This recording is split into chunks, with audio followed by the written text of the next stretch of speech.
Bonjour à tous, bienvenue sur EPS. Voici la deuxième vidéo sur les circuits RL, donc intitulée « Surtension à l'ouverture d'un circuit RL ». Donc je serais tenté de dire attention aux surtensions quand vous avez donc des circuits qui contiennent une bobine. Alors on reprend donc en termes de prérequis la vidéo précédente sur le circuit RL, réponse à un échelon montant de tension, où nous avons pour connaissance donc la loi d'Emaille, la loi d'Ohm, et puis quelques informations notamment sur le comportement d'une bobine. Alors ici, nous commençons par la première étape de schématisation. Donc, vous reconnaissez ici donc, le dipôle RL connecté à un générateur avec un interrupteur K que l'on peut ouvrir. Donc ici, on va s'intéresser à l'ouverture de cet interrupteur K. Alors, avant son ouverture, on va considérer que l'interrupteur est fermé depuis longtemps, c'est-à-dire que le régime permanent était atteint, c'est-à-dire que l'intensité dans le circuit électrique avant ouverture d'un interrupteur était égale à E sur R.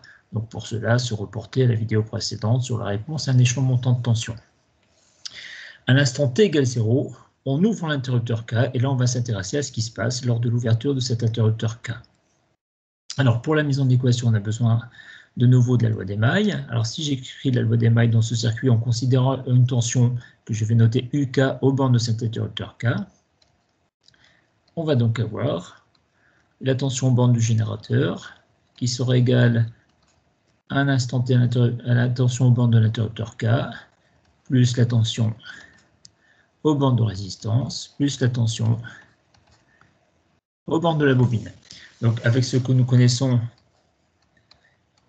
on peut remplacer là-dedans seulement deux grandeurs, c'est-à-dire la tension aux bornes du conducteur ohmique, qui est donc proportionnelle à l'intensité du courant électrique dans le circuit à l'instant t considéré, plus la tension aux bornes de la bobine, qui est considérée ici comme idéale, c'est-à-dire sans résistance interne, donc L, dI sur dt.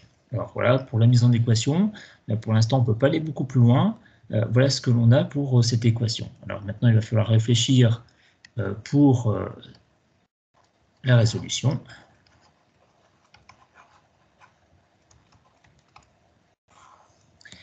Alors, qu'est-ce que nous savons? Nous savons que dès qu'il y a une bobine dans une branche, celle-ci va tout faire pour effectivement assurer la continuité d'intensité. Donc, d'après ce que nous avions dit précédemment, et à l'instant t égale 0+, c'est-à-dire au moment de la fermeture de l'interrupteur, on va pouvoir considérer, alors cette durée sera sans doute très courte,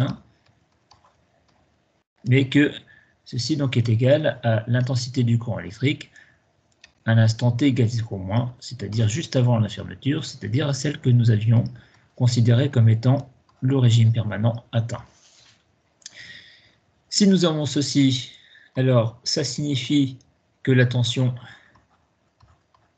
aux bornes du conducteur ohmique, donc à l'instant t égale 0+, comme celle-ci est proportionnelle à l'intensité, nous allons donc avoir la tension UR à l'instant t égale 0+, qui sera égale à R fois I à l'instant t égale 0+, R fois E sur R, autrement dit, UR à l'instant t égale 0+, va donc être égal ici à E. Je vais donc me servir de cette équation et m'intéresser à cet instant t égale 0+. Donc on voit du coup que R fois I de t et E à cet instant t égale 0+, va se simplifier, et il restera donc la tension aux bornes de l'interrupteur à l'instant t égale 0+, qui va être opposée à la tension aux bornes de la bobine à l'instant t égale 0+. Voilà l'information essentielle que nous avons en résolvant ce qu'on peut résoudre de cette équation, c'est que la tension aux bornes de l'interrupteur va être opposée à celle qui est aux bornes ici donc de la bobine. Alors, au niveau donc de l'interprétation, qu'est-ce que tout cela veut dire?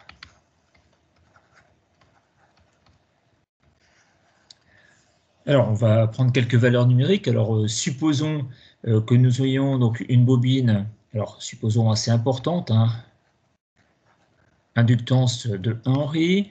Supposons que dans ce circuit, la résistance R, elle, soit par contre assez faible, 10 ohms, que la tension donc, du générateur utilisé, on travaille avec des tensions quand même assez faible, 5 volts. Donc je prends ici vraiment une tension très faible pour ce circuit RL. Et je vais supposer que la durée nécessaire pour fermer l'interrupteur, ça c'est quelque chose qui est très court, et arbitrairement, je vais prendre 1 microseconde, c'est-à-dire que l'ouverture ou la fermeture de l'interrupteur, je prends donc ceci comme étant donc d'une durée relativement courte, de l'ordre de la microseconde.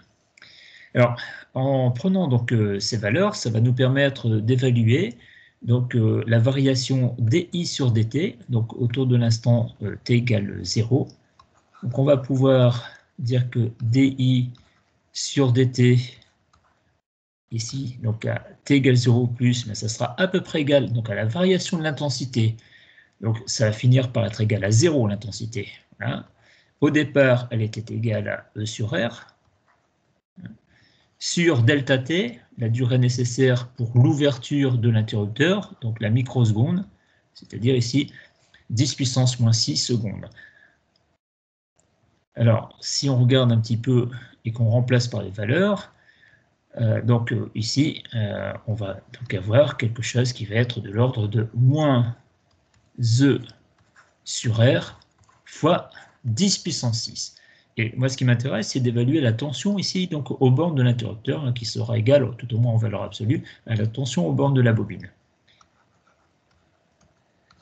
Ce qui va nous permettre donc d'évaluer à peu près la tension aux bornes de l'interrupteur, qui sera donc à moins L fois ceci, c'est-à-dire L fois E sur R fois 10 puissance 6. Je vous rappelle, le 10 puissance 6 vient de la durée considérée pour l'ouverture de l'interrupteur. Et si on fait donc l'application numérique ici, donc on aura donc L 1 Henri, E 5 volts, R 10 ohms, donc 5 dixièmes ici, fois 10 puissance 6. Donc il nous reste 5 fois 10 puissance 5 volts pour la tension aux bornes de l'interrupteur. Alors on voit que on part d'une tension 5 volts ici, et on peut faire apparaître ici, aux bornes de l'interrupteur, des tensions quand même phénoménales. Alors je dis phénoménales parce que il se passe une chose particulière, c'est que pour que l'air devienne conducteur, en général quand on fait ce genre d'opération ici, vous avez des arcs électriques qui se créent donc ici à l'ouverture de l'interrupteur. C'est comme ça qu'on abîme au final donc les interrupteurs, hein, sans compter les problèmes liés donc au phénomène de surtension qui est entre ces bornes. On a donc le champ disruptif de l'air qui est relié donc à la différence de potentiel entre deux points, donc sur la distance qui va séparer ces deux points. Ce champ disruptif de l'air, il est, alors pour un air sec, hein, de 3,6. Alors c'est 10 puissance 5 volts.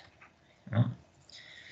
Ce qui veut dire ici que ce champ de volts par mètre, hein, ce qui veut dire que pour, imaginons donc un espacement donc ici donc entre les deux points donc de l'interrupteur de l'ordre du millimètre, parce que quand on ouvre l'interrupteur, ben, ça va commencer par une distance très petite entre les deux.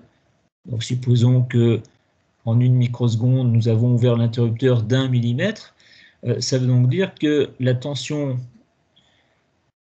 ici donc nécessaire aux bornes de l'interrupteur pour qu'on atteigne ce champ disruptif, ici donc sera égal à E fois D, si D vaut 1 mm, c'est-à-dire 10 puissance moins 3. Il est donc nécessaire d'avoir une tension ici de 3,6 fois 10 puissance 2 volts.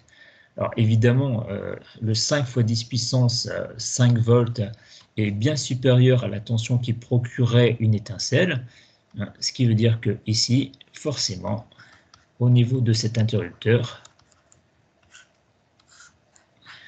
on aurait donc nécessairement une étincelle. Alors attention, ce champ disruptif, en plus, hein, c'est pour un air sec. Si l'air est un petit peu humide, hein, vous pouvez diviser par 3 ou 4 cette valeur-là, ce qui minimise encore la différence de potentiel au bornes de l'interrupteur, qui rendrait l'air conducteur de l'électricité, ce qui fera apparaître un arc électrique donc dans votre circuit. Donc voilà pour cette mise en garde quand on utilise notamment donc, les circuits RL et surtout à leur ouverture. Alors pour contrer un petit peu cela, Ce qu'on fait en général, c'est que dans le circuit, on vient ici donc ajouter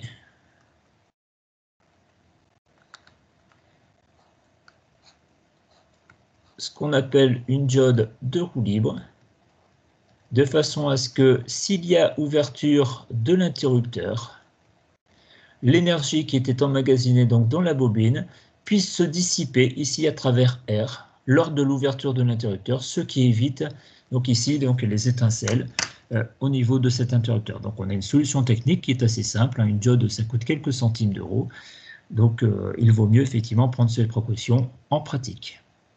Bien, voilà pour cette petite vidéo de mise en garde, je dirais expérimentale, lorsqu'on utilise les circuits électriques contenant des bobines. À bientôt.